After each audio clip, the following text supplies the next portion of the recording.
I want to start off by giving all praises, glory, and honor to Yahawah, Bahasham, Yahawashi, Bahasham Rakakodash. And this is going to be a quick alarm into what might be coming in the near future. This is the book of Joel chapter 2, starting with the first verse. Blow ye the trumpet in Zion, and sound an alarm in my holy mountain. Let all the inhabitants of the land tremble, for the day of the Lord cometh, for it is nigh at hand.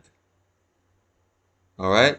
And then we have 2 Corinthians chapter 2, verse 11, which says that we should not let Satan get an advantage of us by being ignorant of his devices. And one of his devices is the internet. Okay. Now, of course, the internet has been used for many positive things, namely spreading this gospel. All right. But the internet is going to be restricted, and all content that is uplifting and edifying unto the church, unto the body, is going to be scrubbed. Furthermore, you're going to need to scan your personal identification QR code in order to access the internet. And this has already been put into use. Here on the screen, you have a request to scan a QR code in order to access some movies on this site, right? Please scan this QR code to confirm you are not a robot. Repeat. Scan this QR code to confirm you're not a robot. So they are going to tighten up the security of the internet and who can access it and what is being accessed, to keep a complete trace and record of everyone and everything that is viewed. Really and truly, it's like that now, but they're going to strip away any perceived levels of anonymity by implementing this QR code. And when this is implemented, you can kiss all these lessons goodbye, man. That's going to be bringing in the famine of the word, pursuant to Amos 8 and 11. And when all hell is breaking loose, then is when people are going to want to hear these lessons. But the Lord is going to withdraw his word at that time, man.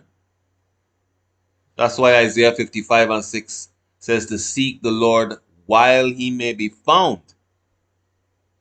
Now, in order to restructure the internet and have everyone who is accessing it do so in real time through a QR code, which is going to be linked to your bank account and your social credit and your vaccination status and all these things, right?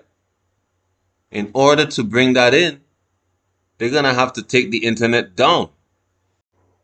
Another one of Satan's devices is what they call order out of chaos, where they engineer a crisis because they want to implement a solution that is something that they wanted to do anyway, but the people would not allow it to go through had there not been a crisis created to put the people in a spirit of fear so that they would be glad for the proposed solution, right?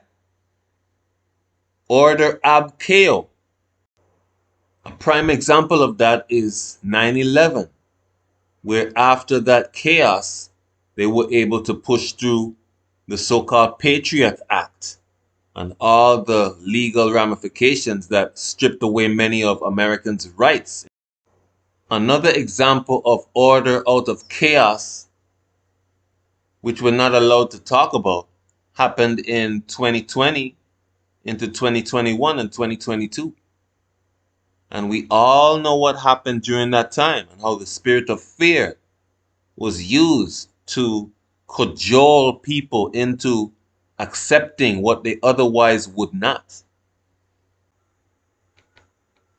And now we see a threat from the Houthis with a plan to cut undersea cables, right? Putting Western internet and financial data at risk. So this would kill two birds with one stone, so to speak. First of all, they're going to take down the internet, but so many different things are linked to the internet, including your water and your power, your communications, and your bank account. So what better way to reset the world, right, so to speak, and have everyone ushered onto a digital platform to do everything from banking to accessing the internet, right? What better way to usher that in than to have either a false flag or a real cutting of the internet lines under the oceans? I honestly can't think of a better way to do it.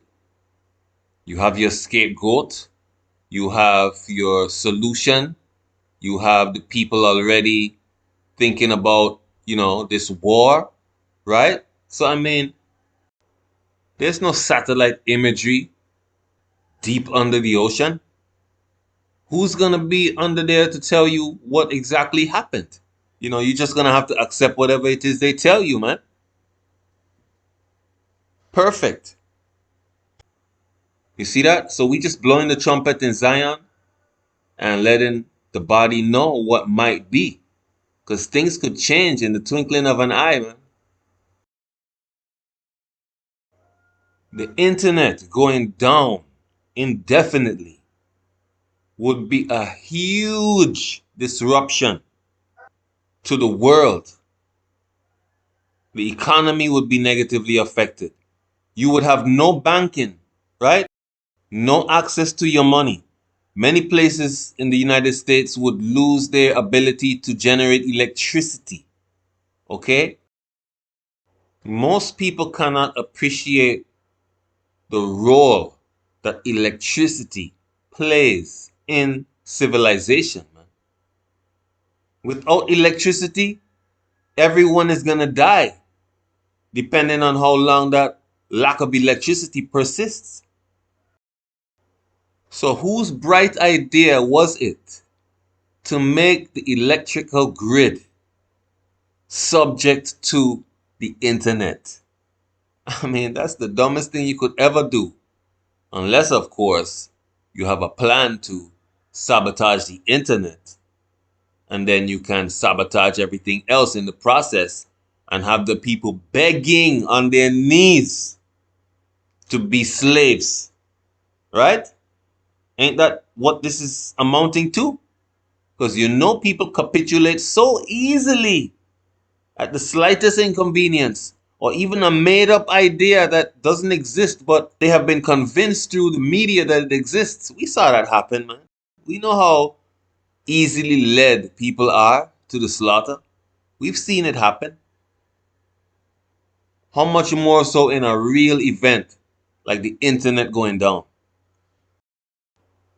Without the internet, countries would eventually lose their ability to have any kind of transportation.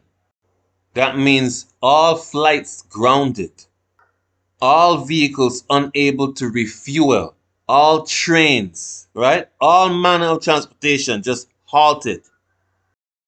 All right?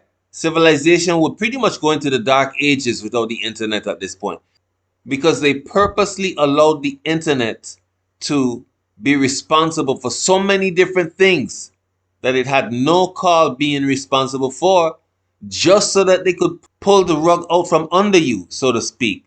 And when you fall flat on your back, they put their foot on your neck, but give you a glass of water and tell you stay down, or else you're not going to get anything. You see?